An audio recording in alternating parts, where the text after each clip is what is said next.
নিতাইদা, দেখো তো কি পরিমাণ মাছ উঠেছে আজকে। এত মাছ তো অনেকদিন পাইনি আমরা। হ্যাঁ রে মদন, আজকে সত্যিই ভালো মাছ পেয়েছি। মনে হচ্ছে আজকে ভালো দাম পাবো। চলো চলো তাড়াতাড়ি বাজারে নিয়ে যাই, দেরি করলে মাছ তাজা থাকবে না। হ্যাঁ চল, বলাইয়ের আড়তেই দিয়ে আসি, ওখানে দিলে ঝামেলা কম হয়। দাদা এসেছো? কি নিয়ে এলে আজকে দেখি? দেখ বলাই, আজকে কত বড় মাছ পেয়েছি, ভালো দাম দিস তো এরপর। দাদা, আজকে বাজারে মাছ জুটেছে অনেক বেশি, তাই দামটা একটু কম পাবে। তুমি তো বোঝোই ব্যবসার নিয়ম। আচ্ছা আচ্ছা, তুই যা ঠিক মনে করিস তাই দে। তুই তো আমার ভাই, আমি জানি তুই আমাকে কখনো ঠকাবি না। এই নাও টাকা। নিতাইদা, আজকে তো অনেক মাছ পেয়েছিলে, তা কত টাকা হলো? হ্যাঁ, আর কি 250 টাকা হয়েছে। আজকে নাকি বাজারে অনেক মাছ জুটেছে। কি বলো কি, এত ভালো মাছের জন্য এই দাম তো কম মনে হচ্ছে আমার কাছে। আমার অল্প মাছ, তাই তো 400 টাকা হয়েছে। আরে না রে মদন, বলাই আমার নিজের ভাই, ও আমাকে ঠিক দামই দেয় সব সময়। আজকে হয়তো সমস্যা হয়েছে দেখিস, পরের দিন পুষিয়ে দেবে। আচ্ছা, তুমি যা ভালো মনে করো করো, আমি শুধু আমার মতামতটা বললাম। বুঝি রে মদন, তুই আমার ভালোর জন্যই বলিস, কিন্তু ভাইকে সন্দেহ করা ঠিক হবে না। নিতাইদা সত্যি বড় সরল মানুষ, এত সহজে বিশ্বাস করে ফেলে সবকিছু। চল এবার বাড়িতে পৌঁছাতে দেরি হয়ে যাচ্ছে, মা নিশ্চয়ই অপেক্ষা করছে আমাদের জন্য। হ্যাঁ চলো, আমিও বাড়ি যাই, কালকে আবার সকালেই দেখা হবে নদীর পাড়ে। নিতাই, আজও কি এই সাধারণ ডাল ভাত? এত কষ্ট করে মাছ ধরিস, তবু ভালো কিছু রান্না হয় না কেন রে ঘরে? মা, আজকেও দামটা তেমন ভালো পাইনি, তাই যা আছে তাই দিয়েই চালাতে হচ্ছে। মা, রাগ করবেন না, কালকে নিশ্চয়ই ভালো কিছু রান্না করে দেবো। আজকের মতো একটু মানিয়ে নিন। বলাই তো কত ভালো খাওয়া দাওয়া করে, ওর বাড়িতে তো রোজই ভালো তরকারি রান্না হয় শুনি। মা, বলাই তো ব্যবসা করে, ওর হাতে টাকা বেশি থাকে, আমরা তো শুধু মাছ ধরেই সংসার চালাই। তা ঠিক, কিন্তু তুই তো এত পরিশ্রম করিস, তোরও তো ভালো থাকার অধিকার আছে। চিন্তা করো না মা, একদিন আমারও আমরাও ভালো থাকবো, শুধু একটু সময় লাগবে। আসুন না, খেয়ে নিন, এখন ঠান্ডা হয়ে যাচ্ছে সব। আচ্ছা দে তাহলে, খিদেও লেগেছে খুব। মা, কালকে থেকে চেষ্টা করব একটু ভালো মাছ রেখে দিতে ঘরের জন্য, তুমি চিন্তা করো না। থাক বাবা, তোর যা আছে আমি তা দিয়েই খুশি, শুধু একটু মনটা খারাপ হয়ে গিয়েছিল। চলুন সবাই মিলে এখন খেয়ে নি, রাগ অভিমান বাদ দি। হ্যাঁ চল, রাগ করে থাকলে খাবারও ভালো লাগবে না। মা, তোমার জন্য কালকে নিজে গিয়ে সবচেয়ে ভালো মাছটা বেছে নিয়ে আসবো, কথা দিলাম। সেই আশাতেই থাকলাম বাবা, দেখি কাল কি আনিস। শোনো, একটা কথা জিজ্ঞাসা করবো, রাগ করো না। বলো কি কথা? তুমি তো রোজই এত মাছ ধরো, কিন্তু টাকা এত কম পাও কেন বলো তো? বলাই তো বলে বাজারে এখন মাছের চাহিদার চেয়ে সরবরাহ বেশি, তাই দাম কম যাচ্ছে। কিন্তু শুনেছি অন্য জেলেরা তো ভালোই দাম পাচ্ছে ওদের মাছের। হয়তো ওদের মাছের ধরন আলাদা, কিংবা তারা খুচরো বিক্রি করে, তাই দামে তফাৎ হতে পারে। তুমি কি একবারও ভেবে দেখেছো বলাই তোমাকে ঠিক মতো দাম দিচ্ছে কিনা? রেনুকা, বলাই আমার নিজের ভাই, ও কেন আমার সাথে অন্যায় করবে বলো তো? আমি তো শুধু জিজ্ঞাসা করলাম, খারাপ তো কিছু বলিনি। তুমি তো রেগে যাচ্ছ কেন? রাগ করিনি, শুধু বলছি ভাইকে সন্দেহ করাটা ঠিক না, ও তো আমাদের রক্তেরই। আচ্ছা ঠিক আছে, যা ভালো বোঝো তাই করো, এখন ঘুমাও, অনেক রাত হয়েছে। রেনুকা, আমি জানি তুমি আমাদের ভালোর জন্যই বলছো, কিন্তু কিছু কথা মেনে নেওয়া কঠিন হয়ে যায়। আমি বুঝি তোমার কষ্টটা, তাও একটু সাবধানে থেকো। আচ্ছা আচ্ছা, চিন্তা করো না, আমি নিজেই একটু খেয়াল রাখবো সামনে থেকে। আচ্ছা ঠিক আছে, তাহলে তুমি একটু নিজের মতো করে ব্যাপারটা ভেবে দেখো। হ্যাঁ দেখবো, তবে এখন ঘুমাই, চলো, কালকে সকালেই আবার মাছ ধরতে যেতে হবে। রেনুকার কথাটা কি সত্যি? বলাই কি সত্যি আমাকে ঠকাচ্ছে? ওগো, এই মাসে ব্যবসা তো বেশ ভালো চলছে, কি মনে হয় তোমার? মায়া, নিতাই দাদার কাছ থেকে কম দামে মাছ কিনে ভালো দামে বিক্রি করছি, তাই লাভটা বেশি ভালো হচ্ছে। দাদা কি বোঝেন না যে উনি কম দাম পাচ্ছেন? হ্যাঁ না না, দাদা তো সহজ সরল মানুষ, আমি যা বলি তাই বিশ্বাস করে নেয়, কখনো প্রশ্ন করে না। এভাবে চালিয়ে গেলে কিন্তু দাদা ঠিকই বুঝবেন, তখন কি হবে? চিন্তা করো না মায়া, দাদা কখন আমাকে সন্দেহ করবে না, আমি তো ছোট ভাই। আচ্ছা ঠিক আছে, যা করবা সাবধানে করবা। ঠিক আছে, তুমি চিন্তা করো না, সব ঠিকঠাক চলছে। চলো এখন খাওয়া দাওয়া সেরে নি।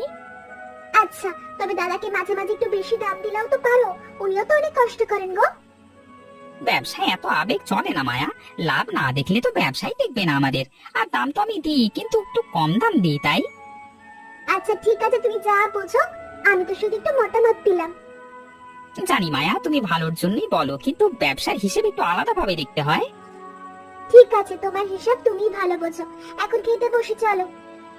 হ্যাঁ চলো, খিদেও লেগেছে খুব, সারাদিন অনেক কাজ গেছে আজকে। নিতাইদা, তুমি তো চাইলে আমাদের সাথে বাজারে বসে খুচরো বিক্রি করতে পারো, এতে তুমি অনেক বেশি দাম পাবে। তুই এসব কি বলছিস মদন? বলাই আমার ছোট ভাই, ও বাজারে ব্যবসা করে আর আমি ওকে মাছ দিয়ে অন্য কথা ভাবি কি করে? আর খুচরো বিক্রি করলে তো অনেক সময় ধরে বাজারে বসে থাকতে হয়। তোমার তো অন্য কোনো কাজও নেই, বসে বিক্রি করলে সমস্যা কিসের? আচ্ছা এসব কথা বাদ দে আর চল আজকে মাছ ধরাটা শুরু করি, দেরি হয়ে যাচ্ছে। আজকে আবার ভালো মাছ পাওয়ার আশা আছে আমার। চলো তাহলে আজকে জাল ফেলি এবার। হ্যাঁ তাড়াতাড়ি করি, আজকে যেন গতকালের চেয়েও ভালো কিছু পাই। হ্যাঁ চলো জাল ফেলি, দেরি করলে ভালো সময়টা মিস হয়ে। আকাশের অবস্থা দেখেছো? মনে হচ্ছে এবার অনেক বড় বৃষ্টি আসতে পারে। হ্যাঁ, কয়েকদিন ধরে তো মেঘ জমছে, এবার সত্যি ভয় লাগছে আমার। বৃষ্টি বেশি হলে তো তোরা মাছ ধরতেও যেতে পারবি না রে, তখন কি হবে রে আমাদের? মা চিন্তা করো না, যদি বৃষ্টি বেশি হয়ও আমরা ঠিকই একটা ব্যবস্থা করে ফেলবো। কিন্তু যদি বাজারই বন্ধ হয়ে যায়, তাহলে মাছ বিক্রি করবে কোথায় তুমি? সেটা তো ঠিকই বলেছো, বাজার বন্ধ হলে তো সত্যি মুশকিল হয়ে যাবে আমাদের। ভগবান যেন এমন কিছু না করেন, আমাদের এমনি কষ্টের সংসার। চিন্তা করো না মা, যা হবার হবে, আমরা সবাই মিলে সামলে নেব ঠিকই। তোর মুখে ফুল জন্ম পড়ুক বাবা, ভগবান যেন আমাদের সহায় থাকেন। হ্যাঁ চলো, কালকেও ভোরে উঠে মাছ ধরতে যেতে হবে। আচ্ছা আচ্ছা, তবে সাবধানে যেও, এই আবহাওয়ায় নদীতে যাওয়াটাও তো ঝুঁকিপূর্ণ। চিন্তা করো না, আমি তো অনেক বছর ধরেই নদীতে যাচ্ছি, ভালোই জানি কিভাবে সামলাতে হয়। আচ্ছা বাবা, তুই তাড়াতাড়ি ঘুমাতে যা, অনেক রাত হয়েছে। যাচ্ছি মা, তুমিও এখন বিশ্রাম নাও। চলো বাতিটা নিভিয়ে দিই, আজ অনেক পরিশ্রম হয়েছে সবার ওপর দিয়ে। নিতাইদা দেখো, পুরো বাজারটাই তো পানির নিচে চলে গেছে, বসার কোনো জায়গা নেই। এ কি অবস্থা, এখন মাছ নিয়ে কোথায় বসবো আমরা? আমাদের মতো আরো অনেক জেলে দেখো নৌকা নিয়ে ঘুরছে, কিন্তু কেউ কোথাও বসতে পারছে না। এভাবে চলতে থাকলে তো আমাদের সংসার চালানোই কঠিন হয়ে যাবে মদন। হ্যাঁ, আমারও একই অবস্থা, ঘরে বাজার প্রায় শেষের দিকে। চল আজকের মতো বাড়ি ফিরে যাই, কালকে আবার দেখি কি করা যায়। ঠিক আছে, কিন্তু নিতাইদা এভাবে আর কতদিন চলবে বুঝতে পারছি না। জানি না রে মদন, কিন্তু আশা তো ছাড়া যাবে না, একটা না একটা পথ ঠিকই বেরিয়ে আসবে। হয়তো তুমি ঠিকই বলেছ, চল এখন বাড়ি ফিরি, আবার কালকে সকালে আসি দেখতে। হ্যাঁ চল, ঘরে সবাই চিন্তা করছি নিশ্চয়ই। নিতাই ভাই, আপনারা কি বাজারে বন্ধ থেকে ফিরছেন? হ্যাঁ ভাই, কোথাও বসবার জায়গা নেই, কি আর করা যায় বলুন তো। আমার একই অবস্থায় আছি আমরা, দেখা যাক কবে পানি নামে। হ্যাঁ ভাই, আমাদের সবারই তো একই অবস্থা, এখন ধৈর্য ধরা ছাড়া উপায় নেই। ঠিক বলেছেন, চলি তাহলে, ভালো থাকবেন।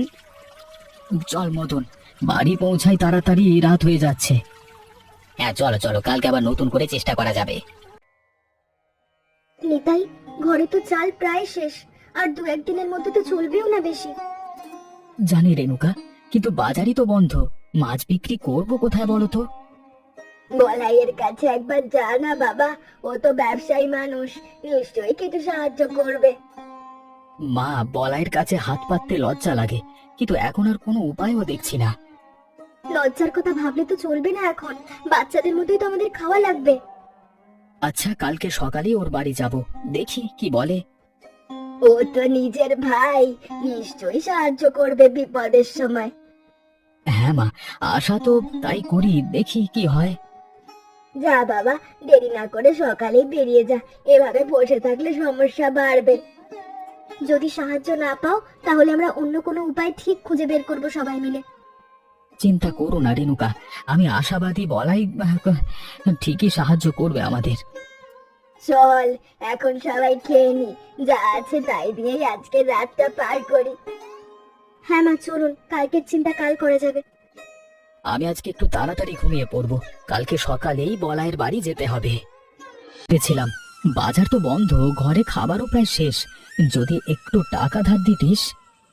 দাদা, আমারও তো এই বন্যায় ব্যবসা পুরোপুরি বন্ধ, আমার হাতেও এখন বাড়তি টাকা নেই। একটু চেষ্টা কর না ভাই, তুই তো জানিস আমাদের অবস্থা কতটা খারাপ এখন। দাদা বিশ্বাস করো, সত্যি এখন হাতে কিচ্ছু নেই, বন্যা কমলে দেখি কি করা যায়। আচ্ছা তাহলে থাক, কষ্ট দিলাম তোকে, এখন আসি রে। সাবধানে যেও দাদা, আর মায়ের খেয়াল রেখো। তুইও ভালো থাকিস। দাদাকে ফিরিয়ে দিলে যে, খারাপ লাগলো না তোমার? কি করবো বলো, নিজের জমানো টাকা এখন দাদাকে দিয়ে দিলে আমারও তো বিপদে পড়বো। তাও তোমার নিজের ভাই, একটু কষ্ট পাবে না? পাবে হয়তো, কিন্তু আমার কাছে যা জমানো আছে তা দিয়ে আমরা এই বন্যাটা ভালোভাবে পার করে দিতে পারবো, এটাই এখন বড় কথা। আচ্ছা তবে দাদা এখন কি করবেন, কোথায় যাবেন সাহায্যের জন্য? জানি না, ওর ব্যাপারও বুঝবে, আমি তো আমার সংসারটাই আগে দেখতে হবে আমাকে, তাই না? ঠিকই বলেছো হয়তো, কিন্তু মনটা একটু খারাপ লাগছে আমার। চিন্তা করো না, বন্যা কমলে ঠিকই আবার আগের মতো সব চলবে। ঠিক আছে, তুমি যা ভালো বুঝো। চলো এখন খেয়ে নি, অনেক রাত হয়ে গেছে, কালকে আবার আরতে কাজ আছে। হ্যাঁ চলো। মদন, দেখ তো এই গাছটা কত উঁচুতে ডালগুলো, জল তো এখানে পৌঁছাতেই পারবে না। হ্যাঁ, তো কি ভাবছো তুমি? যদি আমরা এই গাছের ডালে বাঁশ বেঁধে একটা মাচা বানাই, তাহলে ওখানে বসেই তো মাছ বিক্রি করতে পারবো। বাহ, দারুণ বুদ্ধি তো নিতাইদা, মানুষ নৌকা নিয়ে এসে এখানেই তো কিনতে পারবে। চলো তাহলে আজকেই শুরু করি, আর দেরি করা ঠিক হবে না। হ্যাঁ চলো, বাঁশ আর দড়ি জোগাড় করি আগে। এ কি করছো তোমরা? এখানে বাজার বসাবো, বাজারে তো বসবার জায়গা নেই। গাছের উপর আবার বাজার হয় নাকি? পাগল হয়ে গেছে নাকি দুজনে? বলাই অন্য কোনো উপায় তো দেখছি না ভাই, চেষ্টা করি দেখি না কি হয়। এসব করে কোনো কাজ হবে না দাদা, শুধু শুধু সময় নষ্ট করছো তোমরা। দেখা যাক, চেষ্টা তো করতেই পারি, ক্ষতি তো কিছু নেই। ঠিক আছে, তোমরা যা ভালো বোঝো করো, আমি চললাম। নিতাইদা, বলাইয়ের কথায় মন খারাপ করো না, ও তো সব সময় এমন সন্দেহ প্রকাশ করে। না রে মদন, মন খারাপ করিনি, শুধু ভাবছি আমাদের এই আইডিয়াটা যদি কাজে লাগে তাহলে কতটা ভালো হবে। আরে হবে হবে, চলো চলো তাড়াতাড়ি হাত লাগাই, বেলা বারবার আগেই শেষ করতে হবে। হ্যাঁ, আরো কিছু বাঁশ লাগবে, তুমি ওই দিক থেকে নিয়ে এসো, আমি এই দিকটা বাঁধছি। আচ্ছা দাঁড়াও, নিয়ে আসছি এখনই। এই নাও নিতাইদা, আরো কতটুকু লাগবে দেখো তো। এটাই যথেষ্ট হবে মনে হয়, চলো এবার মাচাটা শক্ত করে বাঁধি। হ্যাঁ, শক্ত করে বাঁধা দরকার, না হলে মানুষ উঠলে ভেঙে পড়তে পারে। ঠিক বলেছ, সাবধানে কাজ করি, তাড়াহুড়ো করলে ভুল হয়ে যেতে পারে। এই দিকটা আমি বাঁধছি, তুমি ওই দিকটা বাঁধো। আচ্ছা। নিতাইদা দেখো তো কেমন শক্ত হয়েছে এই মাচাটা, একদম নিশ্চিন্তে দাঁড়ানো যাবে। হ্যাঁ, খুব ভালো হয়েছে, এবার চলো মাছগুলো নিয়ে আসি। আরে কি, গাছের উপর মাছের বাজারই তো নতুন কিছু দেখলাম। হ্যাঁ ভাই, বাজারের জায়গায় তো জলের নিচে, তাই এখানেই বসেছি, মাছ কিনবেন নাকি? হ্যাঁ দাও দাও, তাজা মাছ পেলে খুব ভালো হয়, কতদিন ভালো মাছ খাইনি। এই নিন, একদম টাটকা মাছ, দাম নিয়ে চিন্তা করবেন না, ন্যায্য দামই দেবো। ওরে বাবা, এই শুনলাম গাছের উপর নাকি বাজার বসছে, তাই দেখতে এলাম, সত্যি তো? আরে হ্যাঁ, আসুন আসুন, মাছ দেখুন, পছন্দ হলো নিন। বাহ, দারুণ বুদ্ধি বের করেছেন তো আপনারা, এ বন্যায়ও দমে যাননি দেখছি। কি করব বলুন, পেট চালাতে হবে তো, তাই যেভাবেই হোক পথ খুঁজে নিতে হলো। ভাই, শুনলাম এখানে নাকি নতুন বাজার বসছে, আমি একটু দেখতে এলাম। আরে আসুন আসুন, দেখুন কেমন তাজা মাছ আজই ধরা হয়েছে। মা, সত্যি ভালো হয়েছে, আমাকে 2 কেজি দিন তো। এই নিন, আর কিছু লাগবে? না, এটাই যথেষ্ট, আপনাদের বুদ্ধিটা সত্যি দারুণ, এই বন্যায়ও মানুষকে মাছ খাওয়ানোর ব্যবস্থা করলেন। নিতাইদা দেখো দেখো, আরো নৌকা আসছে এদিকে। হ্যাঁ দেখছি, মনে হচ্ছে খবরটা এতক্ষণে পুরো গ্রামে ছড়িয়ে গেছে। নিতাইদা, আজকে দিনটা তো সত্যি আমাদের জন্য একটা নতুন শুরু হয়ে গেল মনে হচ্ছে। হ্যাঁ মদন, তোমার সাহায্য ছাড়া এটা কখনো সম্ভব হতো না, তোমাকে অনেক ধন্যবাদ। আরে ধন্যবাদের কি আছে, বন্ধু তো এই জন্যই থাকে। নিতাইদা, আজকে তো প্রায় সব মাছই বিক্রি হয়ে গেল, কালকে আরো বেশি নিয়ে আসতে হবে। হ্যাঁ, কালকে ভোরে আরো তাড়াতাড়ি বের হব, যাতে বেশি মাছ ধরতে পারি। আমিও তোমার সাথে যাব, একসাথে গেলে বেশি মাছ পাওয়া যাবে। হ্যাঁ, তাহলে কালকে ভোরেই দেখা হবে নদীর পাড়ে।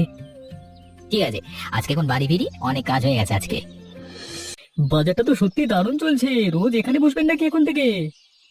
হ্যাঁ ভাই, ভাবছি বন্যা কমলেও এখানে মাঝে মাঝে বসবো, মানুষের তো ভালোই লাগছে দেখছি। নিতাইদা, আজকে কিন্তু আমরা যা দাম পেয়েছি আগে কখনো এত দাম পাইনি। হ্যাঁ মদন, আজকে প্রথমবার বুঝলাম আমার মাছের আসল দাম কত। বলাইয়ের কাছে বিক্রি করে এত পেতাম না কখনো। দাদা, এ কি এত মানুষ? আমি তো ভেবেছিলাম এসব কাজ হবে না, মানে এসব দিয়ে কাজ হবে না।